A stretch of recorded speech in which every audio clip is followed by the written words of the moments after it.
Hello दोस्तों, good morning. Welcome back to my YouTube channel electrical engineering by Sandeep से। आज के इस वीडियो में हम लोग कोई पढ़ाई से रिलेटेड टॉपिक के बारे में चर्चा बिल्कुल नहीं करने वाले। आज हम लोग के दो ऐसी वाक्य के बारे में चर्चा करेंगे जो अक्सर हम लोग डेली लाइफ में सुनते हैं और उससे वाक्य की मदद से अपने आप को जस्टिफाई करने का कोशिश करते हैं। क्योंकि जिन दो वाक्यों के बारे में हम लोग इस वीडियो में चर्चा करेंगे वो दोनों एक दूसरे के कंट्राडिक्ट हैं। तो वो कौन से दो वाक्य हैं जिसके बारे में हम लोग इस वीडियो में चर्चा करेंगे?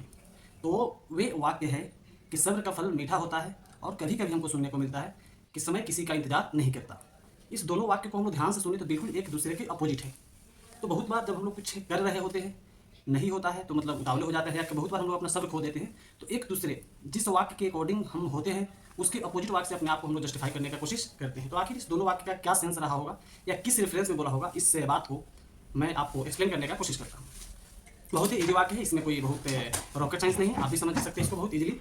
कि सब्र का फल मीठा होता है वैसे इंसान पे लागू होता है जो इंसान अपनी तरफ से किसी भी काम करने का मैक्सिमम इफोर्ट डाल चुका है, यानी जितना कोशिश वो अपनी तरफ से कर सकता है, अपनी क्षमता का जितना उपयोग कर सकता है, उसके मैक्सिमम लेवल को छू चुका है, फिर भी वो अपने मकसद को या अपने मुकाम को पाने में असमर्थ है या उस मुकाम को नहीं पा रहा है, तो ऐसे इंसान के लिए यह वाक्य लागू होता है कि सब्र का फल मीठा होता है। क्योंकि जब आप अपना 100% किसी काम को दे देते हैं फिर भी आप जब उसमें सक्सेस नहीं हो पाते तो ऐसी स्थिति में आपको डिमोटिवेशन होता है। तो वैसे स्थिति में इस वाक्य का सहारा लेके आप अपने जीवन में आगे बढ़ सकते हैं। और बहुत सारे सफल लोगों की जीवनी को पढ़ेंगे तो इस वाक्य का आपको सेंस समझ में आ जाएगा।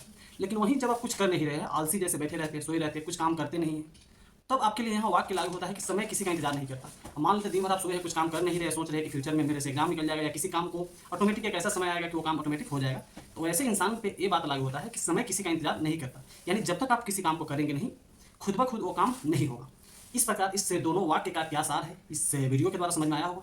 इस वाक्य के सार को समझ के उस चीज़ को जस्टिफाई करने का कोशिश करें जो एक्चुअल में आपके साथ घटित हो रहा है, ना कि उसके अपोजिट वाक्य के साथ अपने आप को जस्टिफाई करने का कोशिश करें। बाकी ऐसे ही पढ़ाई से रिलेटेड, जूनियर इंजीनियर से रिलेटेड और स्पेसिफिक इलेक्ट्रिकल इंजीनियरिंग से रिलेटेड किसी टॉपिक के बारे में जानकारी चाहते हैं तो मेरे चैनल को सब्सक्राइब करके रख सकते हैं। Thank you.